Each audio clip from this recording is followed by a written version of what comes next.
ఓం నమ శివాయ. నమో కాళభైరవాయ నమ. నమో రాజమాతాంగీ దేవతాయ నమ.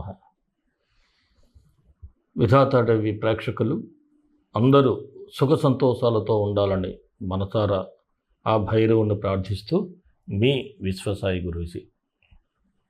ముందుగా మన పీఠంలో జరిగే కార్యక్రమం సెప్టెంబర్ 17 మంగళవారం నాడు భాద్రపద పౌర్ణమి. ఆ రోజు ప్రదోష వేళలో ఎప్పటిలాగే రాజశ్యామల సహిత కాళభైరవ మహాకాళభైరవ హోమం జరుగుతుంది. ఈ హోమం అంటే భాద్రపద పౌర్ణమికి కూడా ఒక ప్రత్యేకత ఉంది. శివశక్తులతో పాటు మనం రాజశ్యామల సహిత మహాకాళభైరవ హోమాన్ని జరుపుకుంటాం. ఎందుకంటే విష్ణుమూర్తి కూడా దూర్వాస మహాముని శాప విముక్తి కోసం శివుడిని ప్రార్థించి శాప విముక్తి పొందాడు అని చెప్పేసి తనకు తిరిగి ఐశ్వర్యాన్ని ఇవన్నీ తీసుకున్నాడు. అలాగే అందరూ కూడా ఆ రోజు మీరు వ్యక్తిగతంగా కూడా పార్వతీ పరమేశ్వరుని ఆరాధించటం, ఉపాసన చేయటం కూడా చాలా మంచిది ఆ రోజు.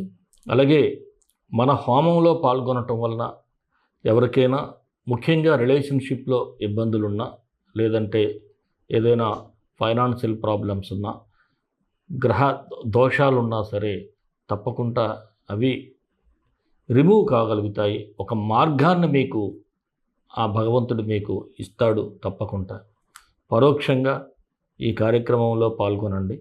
అలాగే ఏదైనా ఒక ఆధ్యాత్మిక కార్యక్రమం మనకి పూర్తిగా ఫలితాన్ని ఇవ్వాలి అంటే మనం చేయగలిగేది అన్నదానం. ఈ అన్నదాన కార్యక్రమం మన పీఠంలో ఉన్నటువంటి పిల్లలకి, మన హోమ్ పిల్లలందరికీ కూడా ఈ అన్నదాన కార్యక్రమం చేయటం జరుగుతుంది. మీరు ఇచ్చినటువంటి ఈ రుసుముతో మీరు పరోక్షంగా పాల్గొనాలి అనుకునేవారు స్క్రీన్ మీద స్క్రోల్ అవుతున్నటువంటి నెంబర్కు వాట్సాప్ మెసేజ్ చేయండి. మన పీఠంలో అనేక మంది పాల్గొంటూ మంచి ఫలితాలు పొందుతున్నారు. వారందరికీ కూడా ఆ భైరవుని అనుగ్రహం, అలాగే ఆ రాజశ్యామలాదేవి అనుగ్రహం కూడా ఉంది. అందరూ బాగున్నారు.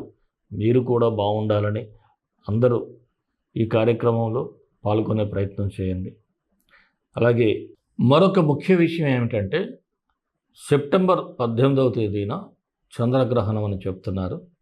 ఈ చంద్రగ్రహణం అనేది భారతదేశంలో ఎక్కడా కనిపించదు.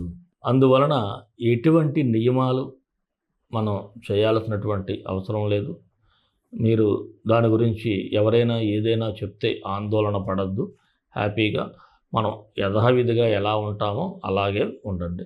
అంతే తప్ప ఆ రోజు మీరు ఏదో అయిపోతుందేమో అన్నటువంటి ఆందోళన అయితే వద్దు. మరి మన వీడియోలు ముఖ్యంగా మీరు పూర్తిగా చూడాలి. ఎందుకంటే చాలామంది అడుగుతున్నారు, గురువుగారు మీరు చెప్తున్నారు మాకు రెమెడీస్ ఏమిటి అని. ప్రతి ఒక్కరికి చెప్తున్నానండి. చివరిలో మీకు ఏ గ్రహం అయితే బాగోలేదో దానికి సంబంధించినటువంటి రెమెడీ ఒక మంత్రం ద్వారా చెప్పటం జరుగుతుంది. అది పూర్తిగా చూసిన వారు ఆ మంత్రం పఠనం చేసుకొని ఆ ఫలితాన్ని అనుభవిస్తున్నారు, చక్కగా ఉన్నారు.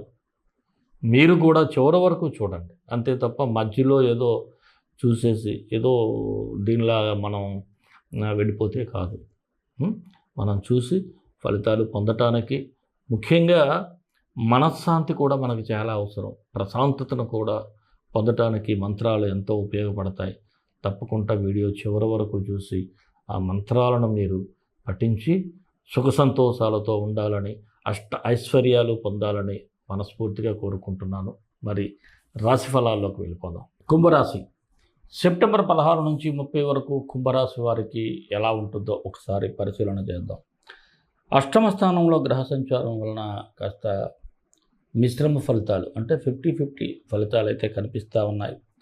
అలాగే పనుల్లో కాస్త చిన్నపాటి ఆటంకాలు అయితే ఉంటాయి. అవి లేకుండా కాస్త నిదానంగా వ్యవహరించడం చాలా అవసరం.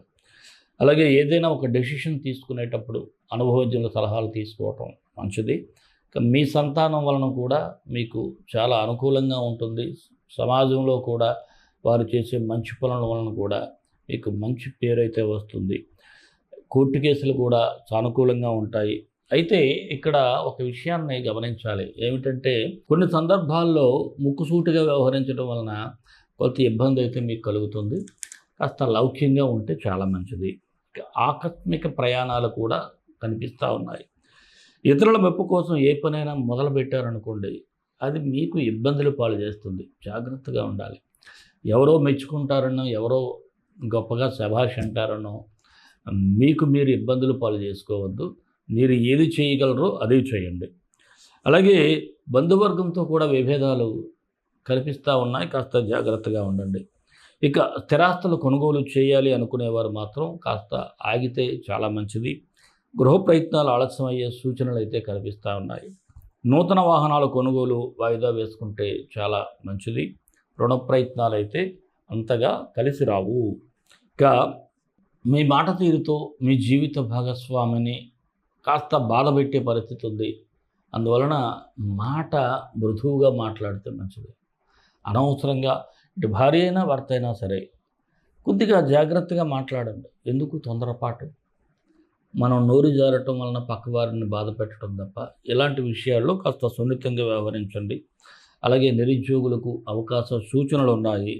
మీరు ఆ ప్రయత్నాలు గట్టిగా చేయండి. రాజకీయ రంగంలో ఉన్న వారికి సాధారణ ఫలితాలే ఉన్నాయి. కాస్త జనజీవనంలో చిన్నపాటి ఇబ్బందులున్నా అంత కార్యకర్తలు మీ వెన్నంటే ఉండటం వలన కాస్త సజావుగానే సాగిపోతుంది రాజకీయ ప్రయాణం. అలాగే ఉద్యోగస్తులకు చూసినట్లయితే ఆటంకాలు కాస్త కనిపిస్తూ ఉంటాయి మీ పనుల్లో. అలాగే మీ మీద పై అధికారులకు కంప్లైంట్ ఇవ్వటం ఇలాంటివన్నీ ఉంటాయి. కాస్త జాగ్రత్తగా ఉండాలి. అంతేగాని తొందరపాటు నిర్ణయాలు తీసుకుంటే ఇబ్బందులు పడతారు. అలాగే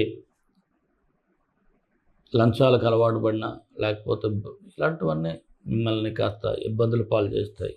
వ్యాపారస్తులకైతే వ్యాపారం పర్వాలేదు, బాగానే ఉంటుంది. కాకపోతే కస్టమర్స్తో కాస్త సున్నితంగా వ్యవహరించాల్సినటువంటి అవసరం అయితే ఉంది. అలాగే ఎవరినైనా నమ్మి కొత్తగా పెట్టుబడులు అయితే పెట్టమాకండి. అలాగే పార్ట్నర్షిప్ బిజినెస్ చేసే వారికైతే అంత అనుకూలంగా లేదు. ఆర్థిక పరంగా చూసినట్లయితే పార్ట్నర్స్నే మోసం చేసేటువంటి పరిస్థితులు కనిపిస్తున్నాయి. షేర్ మార్కెట్ దూరంగా ఉండటం చాలా మంచిది. ఇంకా సినిమాలు, టీవీలు ఇలాంటి వారన్నీ మీరు ప్రయత్నాలు అయితే గట్టిగా చేయాలి. మరి ఆరోగ్యపరంగా చూసినట్లయితే కేర్ఫుల్గా ఉండండి. దీర్ఘకాలికంగా ఇంతవరకు ఎవరైతే బాధపడుతుంటారో కొన్ని వ్యాధులతో అవి మరలా తిరగబెట్టే అవకాశాలు ఉన్నాయి. కాబట్టి కేర్ తీసుకోండి. డాక్టర్లు చెప్పినట్టుగా మందులు వేసుకోండి. విద్యార్థులకు చదువు మీద ఫోకస్ పెడితేనే బాగుంటారు. అలాగే ప్రేమికులకైతే మీ మధ్య ఒకరినొకరు అర్థం చేసుకోవటంలో మీ అండర్స్టాండింగ్స్ లోపాలైతే కనిపిస్తూ ఉన్నాయి. మరి ఈ కుంభరాశి వారికి ఏ తేదీలు అనుకూలంగా ఉన్నాయి అంటే 21, 27, 30 తేదీలు సానుకూలంగా ఉన్నాయి. 19, 23, 25 తేదీల్లో మాత్రం కొద్దిగా జాగ్రత్తగా వ్యవహరిస్తే సరిపోతుంది. మరి కుంభరాశి వారికి మరిన్ని మంచి ఫలితాల కోసం విశ్వగురు సక్సెస్ మంత్రాలు పఠించండి, విజయాలు సాధించండి. ఈ రాశివారు రవి, బుధ గ్రహాలకు మంత్రాలు పఠిస్తే సరిపోతుంది. సూర్యగ్రహానికి ఓం భాస్కరాయ విద్మహే మహాద్యుతికరాయ ధీమహి తన్నో ఆదిత్య ప్రచోదయాత్, ఓం బుం బుధాయ నమః. ఈ 2 మంత్రాలు ఉదయం సాయంత్రం 18 సార్లు పఠించండి. బాగుంటుంది. డిస్క్రిప్షన్లో ఇవ్వటం జరుగుతాయి. అలాగే అవకాశం ఉంటే గోధుమలతో కానీ లేదంటే పెసలతో కానీ చేసినటువంటి పదార్థాలు ఏమైనా ఎవరికైనా వృద్ధులకు కానీ వికలాంగులకు కానీ పెట్టండి. మరి మన ఇష్టదైవం కాళభైరవుడు అయితే కాళకాళాయ విద్మహే కాళాతీతాయ ధీమహి తన్నో కాళభైరవ ప్రచోదయాత్. ఈ మంత్రాన్ని కూడా 18 సార్లు పఠించండి. డిస్క్రిప్షన్లో ఇవ్వటం జరుగుతుంది. సర్వే జనా సుఖినో భవంతు, లోకా సమస్తా సుఖినో భవంతు. దేశం కోసం, ధర్మం కోసం, భారతీయ సంస్కృతి విలువల కోసం పాటుపడదాం. స్వస్తి.